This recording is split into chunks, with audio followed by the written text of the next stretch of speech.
सुप्रभात बच्चों, मैं जितेंद्र प्रताप सिंह केवी ऑनलाइन हिंदी क्लास के अंतर्गत आज बसंत भाग 2 के दूसरे पाठ दादी माँ को लेकर उपस्थित हूँ। बच्चों, इस पाठ के लेखक हैं शिवप्रसाद सिंह। प्यारे बच्चों, आपको पता है कि आपको सबसे ज़्यादा स्नेह और प्यार किससे मिलता है? दादा या दादी से। जब आपसे कोई गलती हो जाती है या कोई चीज़ आपसे गलती से टूट जाती है तो आपको पता होता है कि अब तो डांट पड़ने वाली है ना? या पापा डांटेंगे या मार पड़ेगी, तो आप उनसे बचने के लिए किनके पास जाते हैं? दादी या दादा के पास। और दादी और दादा से जो प्यार स्नेह मिलता है वो सचमुच अनोखा होता है। तो इसी भाव से जुड़ी है ये कहानी दादी माँ। तो चलिए अपनी इस कहानी को पढ़ते हैं।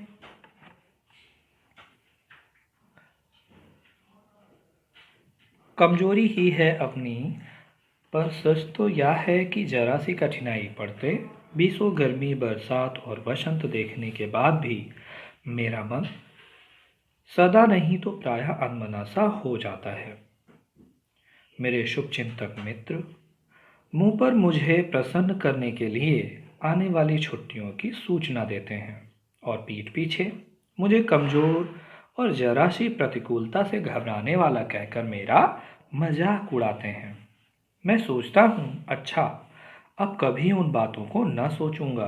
ठीक है, जाने दो, सोचने से होता ही क्या है। पर बरबस मेरी आंखों के सामने शरद की शीत किरणों के समान स्वच्छ शीतल किसी की धुंधली छाया नाच उठती है।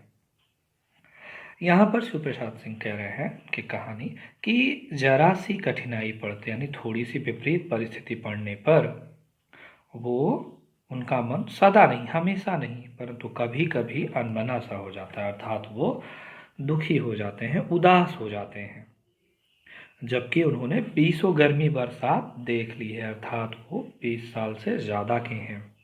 ठीक है, 20 गर्मी बरसात देखने का तात्पर्य क्या है कि लेखक जो है वो उस समय की बात कर रहा है जब वो 20 साल से ज़्यादा का था। ठीक है, लेखक जब उदास होता है तो उनके मित्र क्या करते हैं? उनके शुभ चिंतक मित्र अर्थात उनका भला चाहने वाले मित्र क्या करते हैं? उन्हें आने वाली छुट्टियों की सूचना देते हैं। जिस प्रकार आप सभी को छुट्टियों की बात से बहुत खुशी मिलती है, उसी प्रकार की बात यहाँ की गई है। ठीक है, बच्चों को छुट्टियों से बहुत खुशी मिलती ही है ना? तो यहाँ पर वही बात कही जा रही है कि उनके मित्र उन्हें छुट्टियों की सूचना देते हैं, लेकिन उनके पीठ पीछे क्या करते हैं? बात करते हैं कि थोड़ी सी परिस्थिति विपरीत होने पर ये बहुत जल्दी घबरा जाता है। ठीक है, और इसीलिए यह बात जानता है लेखक और कह रहा है कि अच्छा अब कभी उन बातों को नहीं सोचूंगा जिससे मुझे तकलीफ होती है या जिनके कारण मेरा मन उदास हो जाता है। लेकिन फिर भी वो ये सोचता है कि सोचने से होता ही क्या है ना? पर बरबस मेरी आंखों के सामने, बरबस का क्या अर्थ है? जिस पर बस ना चले, अर्थात जबरदस्ती। आंखों के सामने शरद की शीत किरणों के समान स्वच्छ, जिस प्रकार शरद ऋतु की जो शीत किरणें हैं, जो ठंडक प्रदान करने वाली जो किरणें हैं, उसी प्रकार स्वच्छ शीतल किसी की धुंधली छाया, यानी जिस प्रकार शरद ऋतु की किरणें आनंद प्रदान करती हैं, शीतलता प्रदान करती हैं, उसी प्रकार लेखक को किसी और की धुंधली छाया भी उसके सामने आ जाती है, उसकी आंखों के सामने, अर्थात वो सोचने लगता है, वो याद करने लगता है अपने बीते हुए कुछ पलों को, कुछ समय को। और देखते हैं कि किसकी धुंधली छाया नाच उठती है ना? जो उसे बहुत आनंददायी ही लगता है उस व्यक्ति को सोचना। ठीक है, देखते हैं आगे। मुझे लगता है जैसे क्वार के दिन आ गए हैं। मेरे गांव के चारों ओर पानी ही पानी हिलोरे ले रहा है। बच्चों, जो क्वार है वो अक्टूबर की गर्मी का समय होता है और यानी वर्षा ऋतु के जस्ट बाद। ठीक है, तो बरसात हुई होती है, चारों ओर जो है जो जलाशय होते हैं वो भर चुके होते हैं। ठीक है, तो ऐसे समय और गर्मी भी होती है, गर्माहट भी होती है। ठीक है, तो ऐसे समय की बात कर रहा है। मेरे गांव के चारों ओर पानी ही पानी हिलोरे ले रहा है, अर्थात बारिश हो चुकी है, बरसात के बाद का समय है और चारों तरफ पानी फैला हुआ है। हिलोरे लेना है अर्थात लहरें, पानी जो है वो हिलोर ले रही हैं, तरंग पानी में लहरें उठ रही हैं। दूर के सिवान से बहकर आए हुए मुथा और साई की अधगली घासें, घेवर और बनप्याज की जड़ें तथा नाना प्रकार की बरसाती घासों के बीच सूरज की गर्मी में खौलते हुए पानी में सड़कर एक विचित्र गंध छोड़ रहे हैं। यहाँ पर दूर के सिवान से बहकर, सिवान का क्या अर्थ है बच्चों?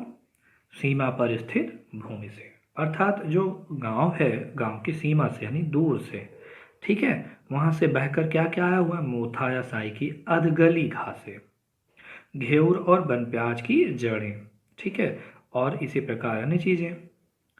और सूरज की गर्मी भी है, अर्थात बारिश तो हुई है वर्षा के बाद का समय, लेकिन ऐसे समय में गर्मी भी होती है, अक्टूबर का माह होता है ये, है ना।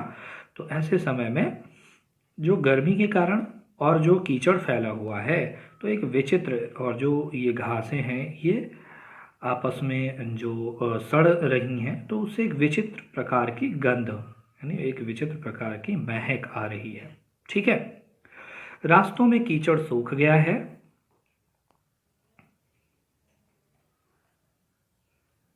और गांव के लड़के किनारों पर झाग भरे जलाशयों में धमाके से कूद रहे हैं। झाग भरे जलाशय, जलाशय क्या है? तालाब, जल से भरे हुए जो स्थान है यानी तालाब। तो उसमें गांव के लड़के क्या कर रहे हैं? उसमें कूद रहे हैं। और ठीक है, तो ये इस समय का वर्णन है, इस समय की याद आ गई है लेखक को। और आगे देखिए उसे और कौन कौन सी बातें याद आती हैं और क्या कहता है। अपने अपने समय की अपनी अपनी बातें होती हैं। आषाढ़ में आम और जामुन ना मिले, चिंता नहीं। अगहन में चिवड़ा और गुड़ ना मिले, दुख नहीं। चैत के दिनों में लाई के साथ गुड़ की पट्टी ना मिले, अफसोस नहीं। पर क्वार के दिनों में इस गंधपूर्ण झाग भरे जल में कूदना ना हो तो बड़ा बुरा मालूम होता है। यहाँ पर लेखक को क्या अच्छा लगता है कि अगर क्वार के दिन में जो गंधपूर्ण झाग भरा जल है, ठीक है, जो जिस गंध की, जिस महक की बात अभी थोड़ी देर पहले की गई, ठीक है, तो ऐसे जलाशय में अगर कूदने को ना मिले, उसमें नहाने को ना मिले, तो फिर बहुत बुरा लगता है। ठीक है, तो अर्थात इन सारी चीज़ों से, यानी कि आम जामुन या चिवड़ा गुड़ या लाई गुड़ के साथ जो खाने में जो आनंद है, उससे कहीं ज़्यादा लेखक को किस में आनंद आ रहा है? क्वार के दिनों में जो गंधपूर्ण झाग भरा जल है उसमें कूदने से, उसमें नहाने में ज़्यादा मजा आता है। ठीक है, मैं भीतर हुड़क रहा था, हुड़कना यानी तड़प रहा था। क्यों क्यों तड़प रहा था? दो एक दिन ही तो कूद सका था, नहा धोकर बीमार हो गया। हल्की बीमारी न जाने मुझे क्यों अच्छी लगती है। यहाँ पर थोड़े ही दिनों, एक ही दो दिन नहाया था, लेकिन नहा धोकर बीमार हो गया। यानी यहाँ पर लेखक क्या हुआ? बीमार हो गया और कह रहा है उसे हल्की बीमारी न जाने क्यों अच्छी लगती हैं। चलिए देखते हैं कि लेखक को थोड़ी बीमारी यानी हल्की बीमारी, ज़्यादा नहीं, थोड़ी बीमारी क्यों अच्छी लगती है। थोड़ा थोड़ा ज्वर हो, सर में साधारण दर्द और खाने के लिए दिन भर नींबू और साबु। लेकिन इस बार ऐसी चीज़ नहीं थी। अच्छा बच्चों, जब थोड़ा सा ज्वर अर्थात बुखार, जब थोड़ा सा बुखार होता है और साधारण दर्द, ज़्यादा नहीं, थोड़ा सा दर्द हो, लेकिन खाने के लिए क्या मिले? नींबू और साबु। तो लेखक को ऐसी बीमारी बहुत अच्छी लगती है। लेकिन इस बार ऐसी चीज़ नहीं थी। अच्छा, तो इस बार क्या हुआ? ज्वर जो चढ़ा तो चढ़ता ही गया, रजाई पर रजाई, और उतरा रात 12 बजे के बाद। अर्थात इस बार लेखक ज़्यादा बीमार हो गया। ठीक है, आगे। दिन में मैं चादर लपेटे सोया था। दादी माँ आई, शायद नहा कर आई थी उसी झाग वाले जल में। पतले दुबले पतले दुबले स्नेह सने शरीर पर सफ़ेद किनारीहीन धोती, सन से सफ़ेद बालों के सिरों पर सद्य टपके हुए जल की शीतलता। अर्थात यहाँ पर कवि कह रहा है, सॉरी लेखक कह रहा है कि दादी माँ उसी समय आई, वो नहा कर आई थी और शद जो है और उनका हुलिया बताते हुए कि दुबला पतला शरीर है दादी का, किनारीहीन धोती पहने हुए और उनके बाल जो है पूरी तरह सफ़ेद है और सद्यः टपके। बच्चों, सद्यः शब्द जो है इसका अर्थ है तुरंत या जल्दी में। ये संस्कृत का शब्द है, अव्यय है, ठीक है। तुरंत टपके हुए जल की शीतलता, यानी जो एक ठंडक प्रदान करते हुए दादी आई। आते ही उन्होंने सर पेट छुए। क्या किया? जो लेखक बीमार है तो उसको उन्होंने देखना चाहा कि कितना बुखार है, क्या स्थिति है, तो ये चेक करने के लिए, जानने के लिए उन्होंने सर और पेट छुए। आंचल की गांठ खोलकर किसी अदृश्य शक्तिशाली के चबूतरे की मिट्टी मुंह में डाली, माथे पर लगाई। दिन रात चारपाई के पास बैठी रहती। देखिए दादी माँ कितना ध्यान रखती थी, ठीक है, और क्या क्या करती हैं। और दादी माँ जो है वो पुराने ज़माने की थी, तो उनकी सोच जो है, यानी डॉक्टरों से ज़्यादा कुछ अन्य चीज़ों पर भी विश्वास करती हैं, ठीक है। तो जो जादू टोना वाला होता है, तो शायद वो बात कह रहा है, ठीक है, कि अदृश्य शक्तिधारी के चबूतरे की मिट्टी मुंह में डाली, माथे पर लगाई। अर्थात वो चाह रही हैं कि लेखक जल्दी ठीक हो जाए। और क्या क्या करती हैं? दिन रात चारपाई के पास बैठी रहती, कभी पंखा जलती यानी कभी पंखा चलाती, हवा करती, कभी जलते हुए हाथ पैर कपड़े से सहलाती, सर पर दालचीनी का लेप लगाती और 20 बार छू छू कर ज्वर का अनुमान करती। हांडी में पानी आया कि नहीं, उसे पीपल की छाल से छौंका कि नहीं, खिचड़ी में मूंग की दाल एकदम मिल तो गई है, कोई बीमार के घर में सीधे बाहर से आकर तो नहीं चला गया, आदि लाखों प्रश्न पूछ पूछ कर घर वालों को परेशान कर देती थी, ठीक है। तो यानी बहुत चिंता होती थी दादी को और वो इन चीज़ों का बहुत ध्यान रखती थी। वो पूछती रहती थी और पूछ पूछ करके सभी को परेशान कर देती थी।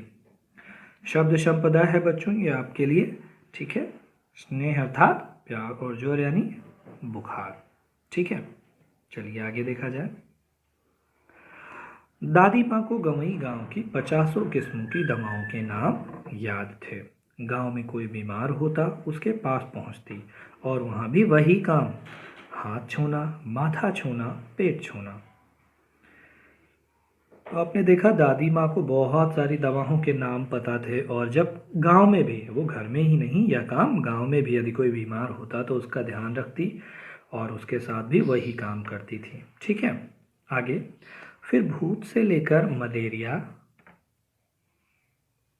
सरसाम, निमोनिया तक का अनुमान विश्वास के साथ सुनाती। अर्थात वो बड़े ही विश्वास के साथ मलेरिया है या सरसाम है, सरसाम होता है जब व्यक्ति थोड़ा ज़्यादा बीमार होता है और कुछ ना कुछ बड़बड़ाने लगता है, कुछ ना कुछ बोल रहा होता है, नहीं, अचेतन मस्तिष्क की अवस्था होती है। इसी प्रकार निमोनिया है, ठीक है। ये सारी रोग या बीमारी के बारे में वो बताती कि ये मलेरिया है या सरसाम है या निमोनिया है, तो इनके बारे में बड़े ही विश्वास के साथ अपना अनुमान बताती है, ठीक है, बताती कि ये बीमारी है। महामारी और विसूचिका के दिनों में रोज सवेरे उठकर स्नान के बाद लवंग और गुड़ मिश्रित जलधार, गुग्गल और धूप, तो ये सारी चीज़ें करती। महामारी के समय, महामारी है कि जब कोई एक बीमारी बहुत सारे लोगों को हो जाती है। इसी प्रकार से विसूचिका है, एक संक्रामक रोग है जिसमें लोगों को उल्टी या दस्त होने लगती है, विसूचिका, ठीक है, ये एक संक्रामक रोग है। तो सुबह ही उठ करके ये सारी चीज़ें करती हैं, स्नान के बाद लौंग और गुड़ मिश्रित जलधार, गुग्गल और धूप, ये सारी चीज़ें। अर्थात उन्हें लगता कि इन सारी चीज़ों से लोग ठीक हो जाते हैं। बच्चों, यहाँ एक बात कहना चाहेंगे हम कि यहाँ पर दादी माँ के बारे में कहा गया है जो वो जानती थी, जो उन्होंने सीखा था उसके अनुसार।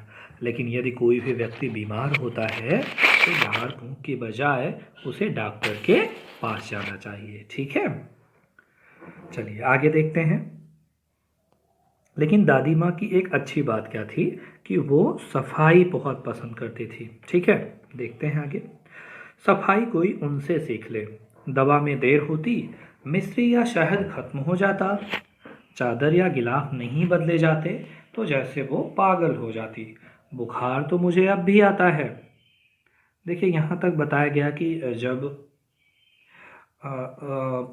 दादी माँ की तरह यानी उनके अनुसार सफाई नहीं होती तो वो बहुत नाराज़ हो जाती, पागल हो जाती, अर्थात बहुत नाराज़ होती थी। ठीक है, आगे लेखक कह रहा है कि बुखार तो मुझे अब भी आता है, नौकर पानी दे जाता है। ठीक है, मिस महाराज अपने मन से पकाकर खिचड़ी या साबू भी दे जाते हैं, और डॉक्टर साहब नाड़ी देख जाते हैं, और कुनेन मिक्सचर की शीशी की तिताई से डर कुनैन मिक्सचर की शीशी की तिताई के डर से बुखार भाग भी जाता है। पर न जाने क्यों ऐसे बुखार को बुलाने का जी नहीं होता। यहाँ पर कि अब भी बुखार आता है लेकिन नौकर खुद ही पानी दे देता है। मिस महराज का जो भी मन होता है बनाने का वो खिचड़ी या साबू दे देते हैं, और डॉक्टर साहब कुनैन की बुखार की दवा है वो भी दे जाते हैं। ठीक है, और बुखार चला भी जाता है। परंतु लेखक कह रहा है अब ऐसे बुखार को बुलाने का मन बिल्कुल नहीं करता। क्यों? क्योंकि आज उनकी देखभाल दादी की तरह कोई देखभाल करने के लिए नहीं है। देखिए कुछ बोध प्रश्न है बच्चों आपके लिए। प्रश्न संख्या 1, यदि गांव में कोई बीमार होता तो दादी माँ क्या करती थी? तो ये चीज़ है पहला प्रश्न, ये आपको बताना है कि यदि गांव में कोई बीमार होता तो दादी माँ क्या करती थी। अगला प्रश्न है, लेखक ऐसा क्यों कहता है कि ऐसे बुखार को बुलाने का जी नहीं करता? ठीक है, लेखक ऐसा इसलिए कहता है क्योंकि अब उनकी केयर दादी की तरह कोई ही नहीं करता है ना, तो शायद वो बुखार का समय और जो दादी की देखभाल थी और खाने को नींबू और साबु मिलते थे उसमें कुछ अलग ही स्वाद था। ठीक है, तो इन प्रश्नों का उत्तर आपको लिखना है। चलिए आगे। किशन भैया की शादी हो ठीक हुई। लेखक के भाई का क्या नाम है? किशन भैया। दादी माँ के उत्साह और आनंद का क्या कहना, दिन भर गायब रहती। घर सारा घर जैसे उन्होंने सिर पर उठा लिया हो। पड़ोसी ने आती, बहुत बुलाने पर दादी माँ आती, बहन बुरा न मानना, कार परोजन का घर ठहरा। एक काम अपने हाथ से ना करूं तो होने वाला नहीं। जानने को यूं सभी जानते थे कि दादी माँ कुछ नहीं करती, पर किसी काम में उनकी अनुपस्थिति वस्तुतः विलंब का कारण बन जाती। उन्हीं दिनों की बात है, एक दिन दोपहर को मैं घर लौटा। बाहरी निकसार में दादी माँ किसी पर बिगड़ रही थी। निकसार में देखा, पास के कोने में दुबकी रामी की चाची खड़ी हैं। सो न होगा धन्नो, रुपए मैं सूद के आज दे दो। तेरी आंखों में तो शर्म है नहीं। मांगने के समय कैसी आई थी, पैरों पर नाक रगड़ती फिरी। किसी ने एक पाई भी ना दी, अब लगी है आजकल करने। फसल में दूंगी, फसल में दूंगी। अब क्या तेरी खातिर दूसरी फसल कटेगी? तो बच्चों आपने देखा कि किस प्रकार से दादी जब तक आती और वो जब किसी को कुछ बताती थी उनके अनुसार ही काम होता था। वो स्वयं कुछ काम नहीं करती थी, परंतु अगर वो नहीं आए तब क्या होता था, उस काम में विलंब होने लगता। अर्थात दादी जो निर्देश करती थी उन्हीं के निर्देश के अनुसार सभी लोग अपना काम करते थे। एक दिन क्या देखा लेखक ने, उन्होंने देखा कि वरामदे में, निकसार अर्थात बरामदा, बरामदे में दादी किसी पर बिगड़ रही थी। किसे? वो कौन थी? रामी की चाची। और उन्हें क्या कह रही थी कि मेरे पैसे जो है वो ब्याज के साथ, सूद का मतलब क्या है? सूद, सूद का अर्थ है ब्याज, ब्याज के साथ दे दो। और वो उन्हें डांट रही थी। ठीक है, और रामी की चाची क्या कह रही थी कि फसल में दूंगी, अर्थात फसल कटेगी और उससे जो मुझे पैसे मिलेंगे मैं उनसे आपका पैसा चुका दूंगी। बोध प्रश्न, किशन भैया के विवाह के अवसर पर दादी माँ की क्या दशा थी? चौथा प्रश्न, निकसार ब्रैकेट में बरामदा, निकसार में दादी किसे बिगड़ रही थी? तो इन प्रश्नों के उत्तर आपको लिखने हैं। चलिए आगे देखते हैं। बच्चों यहाँ पर चित्र दिखाई दे रहा है कि दादी माँ रामी की चाची को किस प्रकार से डांट रही थी, और इनका चित्र देख करके आप इनके व्यक्तित्व का अनुमान भी लगा सकते हैं, है ना। यहाँ पर बूढ़ी दादी खड़ी हैं, ये देखिए, ठीक है। चलिए आगे। दूंगी मालकिन, रामी की चाची रोती हुई दोनों हाथों से आंचल पकड़े दादी माँ के पैरों की ओर झुकी। बिटिया की शादी है, आप ना दया करेंगी तो उस बेचारी का निस्तार कैसे होगा? तो देखा आपने बच्चों किस प्रकार से रामी की चाची जो है वो दादी माँ से विनती कर रही हैं, ठीक है, क्योंकि उनके बिटिया की शादी है और वो कह रही हैं कि अगर आप दया नहीं करेंगी तो उनकी बेटी का निस्तार कैसे होगा, अर्थात उनका पार कैसे लगेगा, उनका विवाह कैसे होगा, ठीक है। हट हट अभी जरा, हट हट अभी नहा के आ रही हूँ। दादी माँ पीछे हट गई, यानी वो आगे जैसे झुकी थी और फिर कि उनसे दादी जो है नाराज़ होती बोली कि हटो हटो, अर्थात दूर चलो, मैं अभी नहा के आ रही हूँ। दादी, अब बच्चों आपने देखा पहले ही कि दादी माँ जो है बहुत ज़्यादा साफ सफाई पर ध्यान देती थी। जाने दो दादी, मैंने इस अप्रिय प्रसंग को हटाने की गरज से कहा, बेचारी गरीब है, दे देगी कभी, ठीक है। लेकिन उस पर दादी ने क्या कहा, चल चल, चला है समझाने, ठीक है। दादी माँ ने क्या किया, लेखक को भी डांट दिया। चलिए आगे। मैं चुपके से आंगन की ओर चला गया। कई दिन बीत गए, मैं इस प्रसंग को एकदम भूल सा गया।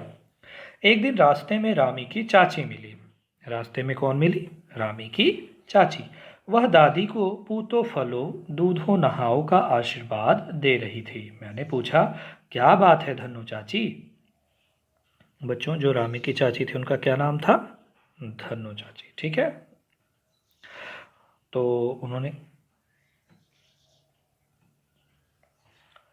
तो उसने विह्वल होकर यानी व्याकुल होकर क्या कहा, उरीन हो गई बेटा, भगवान भला करे हमारी मालकिन का। उन्होंने क्या कहा, वो आशीर्वाद दे रही थी और उन्होंने दादी के लिए क्या कहा कि हमारी मालकिन का भगवान भला करे, और वो उन्हें आशीर्वाद दे रही थी, ठीक है।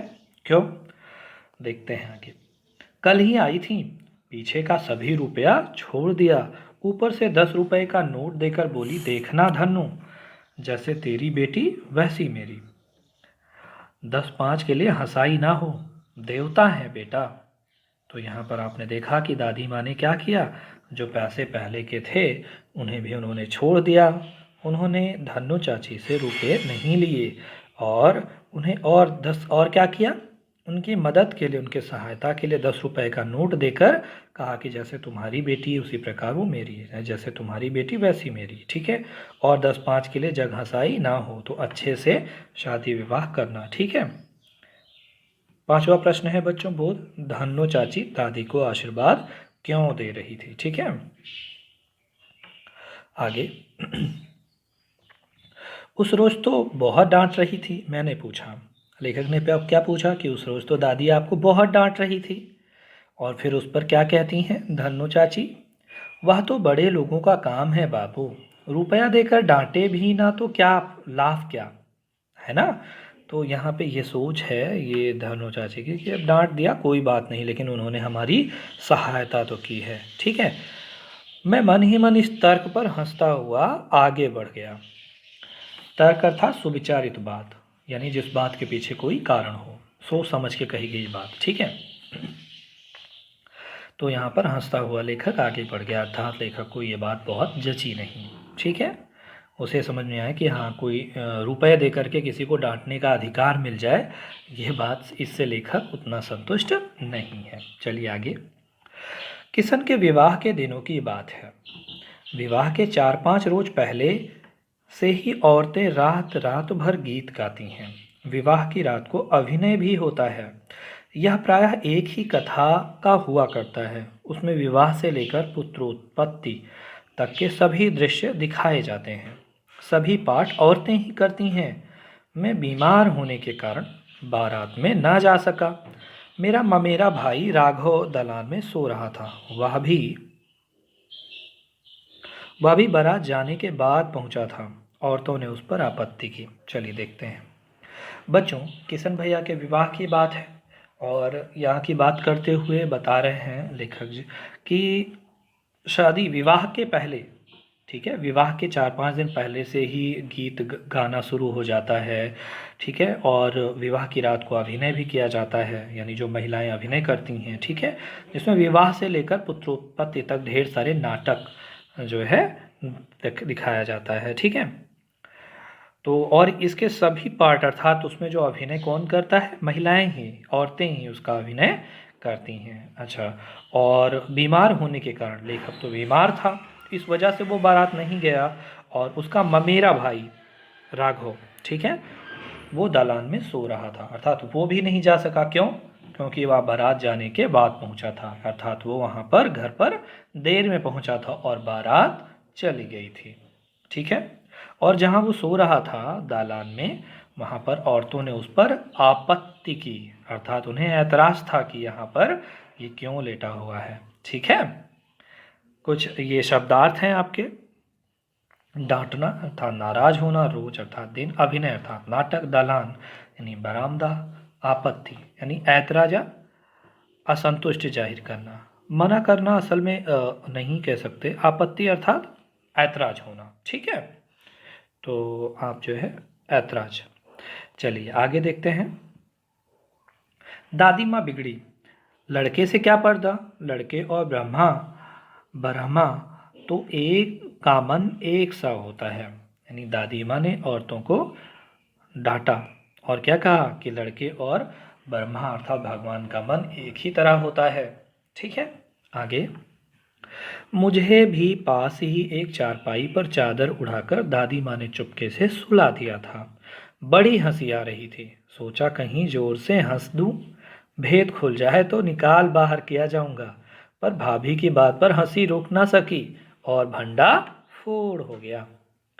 तो यहाँ पर अर्थात चुपके से जो लेखक है वो शरारत कर रहा है। क्या कर रहा है? वो चुपके से उन अभिनय को देख रहा है, ठीक है।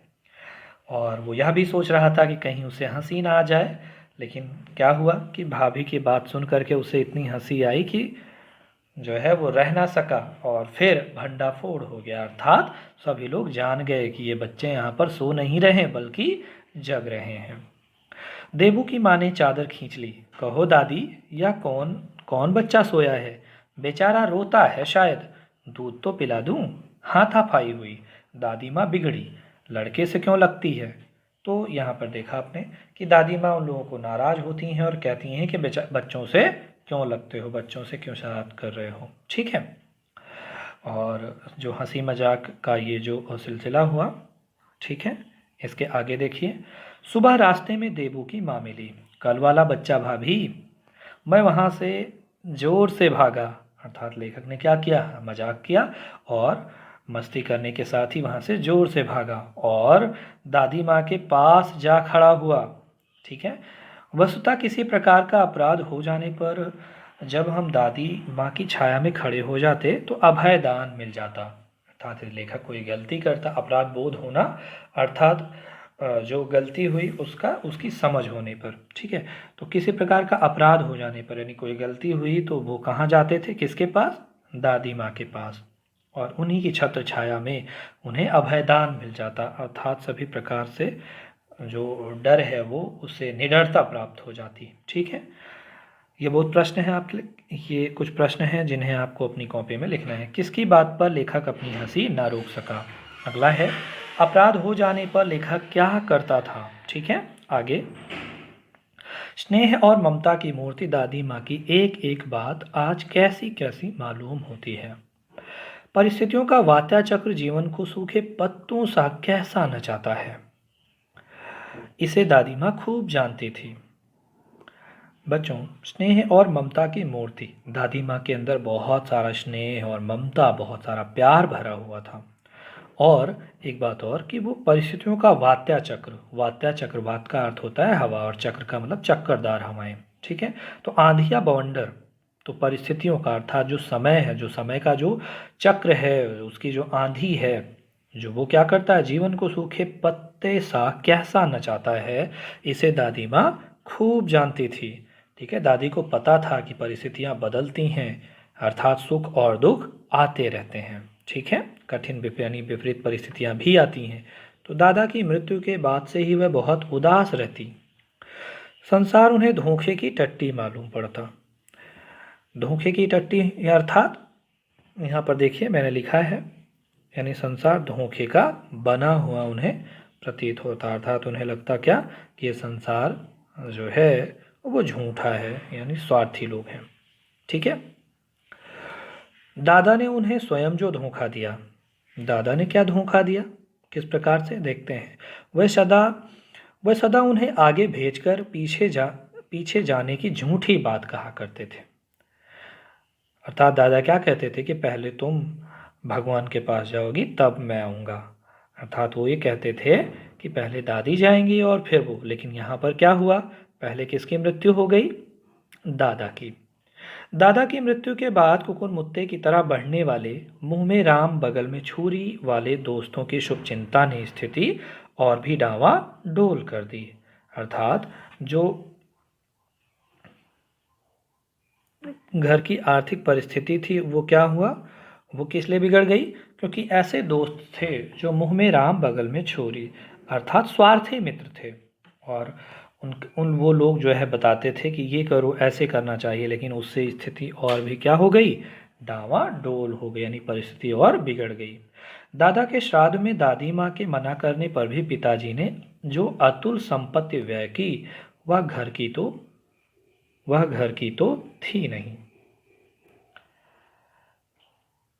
तो बच्चों यहाँ पे अर्थात जो घर की आर्थिक परिस्थिति जो बहुत बदल गई, अर्थात जो विपरीत परिस्थिति आई, उसका कारण क्या था कि दादा के श्राद्ध में बहुत सारे पैसे लगाए गए। ठीक है, और वो पैसे भी जो लगाए गए वो दूसरों को मांग करके, दूसरों से ले करके, और बहुत सारे पैसे खर्च किए गए, जिससे क्या हुआ, घर की आर्थिक परिस्थिति और बिगड़ गई। दादी माँ अक्सर उदास रहा करती। माघ के दिन थे, कड़ाके का जाड़ा पड़ रहा था, पछुआ का सन्नाटा और पाले की शीत हड्डियों में घुसी पड़ती। शाम को मैंने देखा दादी माँ गीली धोती पहने कोने वाले घर में एक संदूक पर दिया जलाए हाथ जोड़कर बैठी हैं, अर्थात वो क्या कर रही थी, पूजा कर रही थी। उनकी स्नेह कातर आंखों में मैंने आंसू कभी नहीं देखे थे। मैं बहुत देर तक मन मारे उनके पास बैठा रहा। उन्होंने आंखें खोली। दादी माँ, मैंने धीरे से कहा, क्या है रे, तू यहाँ क्यों बैठा है। दादी माँ, एक बात पूछूं, बताओगी ना। मैंने उनकी स्नेहपूर्ण आंखों की ओर देखा। बच्चों ये कुछ मुहावरे हैं, इन्हें देखिएगा, आप इनका वाक्य प्रयोग कर सकते हैं। और बोध प्रश्न 8वां है कि दादी अक्सर उदास क्यों रहा करती थी। ठीक है, तो ये आपको बताना है। चलिए आगे देखते हैं, क्या है, पूछ। देखिए बालक क्या पूछ रहा है, लेखक जी क्या पूछ रहे हैं, तुम रोती थी, अर्थात तुम रो रही थी। दादी माँ मुस्कुराई, पागल, तूने अभी खाना भी नहीं खाया ना, चल चल। तो अर्थात यहाँ पर कोई भी जवाब दादी ने नहीं दिया, और दादी ने बात को बदलते हुए क्या कहा कि अभी तूने खाना नहीं खाया है ना, चल यार, अर्थात चलो तुम्हें मैं खाना दे देती हूँ। धोती तो बदल लो दादी माँ, मैंने कहा। मुझे सर्दी गर्मी नहीं लगती बेटा। वह मुझे खींचती रसोई में ले गई। तो बच्चों आपने ये देखा कि किस प्रकार दादी सबका इतना ख्याल करती हैं। ठीक है, वो स्वयं की कोई परवाह या चिंता नहीं करती थी। ठीक है, आगे। सुबह मैंने देखा चारपाई पर बैठे पिताजी और किशन भैया मन मारे कुछ सोच रहे हैं। दूसरा चारा ही क्या है, बाबू बोले। रुपया कोई देता नहीं, कितने के तो अभी पिछले भी बाकी हैं। वह रोने रोने से हुआ है। तो आपने देखा बच्चों की किस प्रकार विपरीत परिस्थिति है, और आर्थिक कठिनाइयाँ जो है, ठीक है, उसमें किशन भैया और पिताजी, लेखक के पिताजी बैठे हुए हैं और वो सोच रहे हैं। ठीक है, और परेशान हैं, और ये कह रहे हैं कि अभी कई लोगों के पहले के जो पैसे हैं वो भी बाकी हैं। ठीक है, और रोने रोने से हैं, अर्थात बहुत दुखी हैं। अब देखते हैं दादी जी माँ क्या करती हैं ऐसी परिस्थिति में। ठीक है, क्यों रोता है रे? दादी माँ ने उनका माथा सहलाते हुए कहा। मैं तो अभी हूँ ही। उन्होंने संदूक अर्थात बक्सा खोलकर एक चमकती सी चीज निकाली। तेरे दादा ने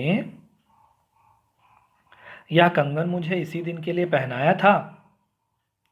उनका गला भर आया। मैंने इसे पहना नहीं, इसे सहेज कर रखती आई हूँ।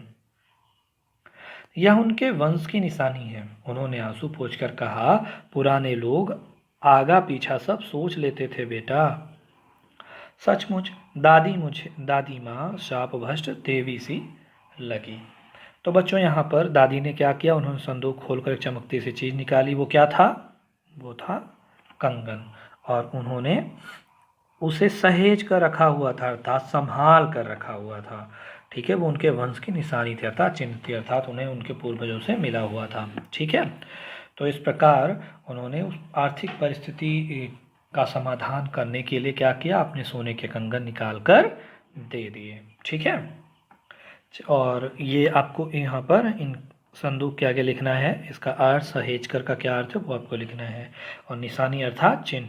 बच्चों यहाँ पे चिन्ह असल में यहाँ हलंत होना चाहिए। ठीक है, हाँ, मैं यहाँ पे लिख के आपको दिखा रहा हूँ।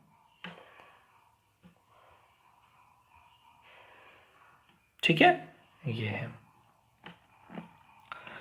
तो उन्होंने आंसू पोंछकर कहा कि, और हाँ, क्या कहा कि पुराने लोग आगा पीछा सोच लेते थे, अर्थात जो पहले के लोग थे वो प्रत्येक चीज़ों पर विचार करके काम करते थे। ठीक है, 9वां प्रश्न है, दादी ने लेखक के पिताजी की सहायता किस प्रकार की? ठीक है, तो किस प्रकार उन्होंने सहायता की, इस प्रश्न का उत्तर आपको लिखना है बच्चों। आगे है, धुंधली छाया विलीन हो गई। धुंधली छाया विलीन हो गई अर्थात गायब हो गई। मैंने देखा दिन काफ़ी चढ़ आया है। पास के लंबे खजूर के पेड़ से उड़कर एक कौवा अपनी घिनौनी काली पांखें फैलाकर मेरी खिड़की पर बैठ गया। हाथ में अब भी किशन भैया का पत्र कांप रहा था। काली चींटियों सी कतारें धूमिल हो रही हैं। आंखों पर विश्वास नहीं होता। मन बार बार अपने से पूछ बैठता है, क्या सचमुच दादी माँ नहीं रही? तो यहाँ पे देखा कि बच्चों की जो लेखक है वो उन पुराने दिनों की याद कर रहा था, और वो इसलिए याद कर रहा था क्योंकि किशन भैया का पत्र आया हुआ था जिसे पढ़ा लेखक ने, और वो बहुत दुखी हो गया। उसे उन सारी चीज़ें एक एक करके याद आने लगी। लेकिन अब वह उन यादों से जैसे ही हटा, देखा उसने काफ़ी दिन आगे हो गया है, और पास ही एक कौवा जो है वहाँ पर अपने पंख फैलाकर खिड़की पर बैठा हुआ है। ठीक है, और ये समाचार पढ़ करके लेखक का हाथ कांप रहा है। ठीक है, डरवश, और ऐसे लग रहा है जैसे कि वो जो सारे दृश्य, जिन चीज़ों को अभी याद किया उन्होंने, वो जैसे चींटियों की कतारें दूर होती हुई धूमिल सी, यानी दूर होती हुई ओझल सी होती हुई दिखाई देती। धूमिल अर्थात ओझल होती हुई दिखाई देती। उसी प्रकार ऐसे लग रहा है कि वो जैसे दूर हो रहे हैं, और लेखक को विश्वास नहीं होता। वो पूछता है अपने मन से बार बार, क्या पूछता है कि क्या सचमुच दादी माँ नहीं रही। तो इस प्रकार बच्चों ये शिव प्रसाद सिंह ने लिखा, और जिसे मैंने आपके लिए व्याख्यायित किया। उम्मीद करता हूँ कि आपको ये समझ में आया होगा। इसके अगले पार्ट में हम पाठ्यपुस्तक के प्रश्न उत्तर पर बात करेंगे, उनके भाषा अध्ययन पर देखेंगे, कुछ व्याकरणिक टर्म समझेंगे। ठीक है, धन्यवाद।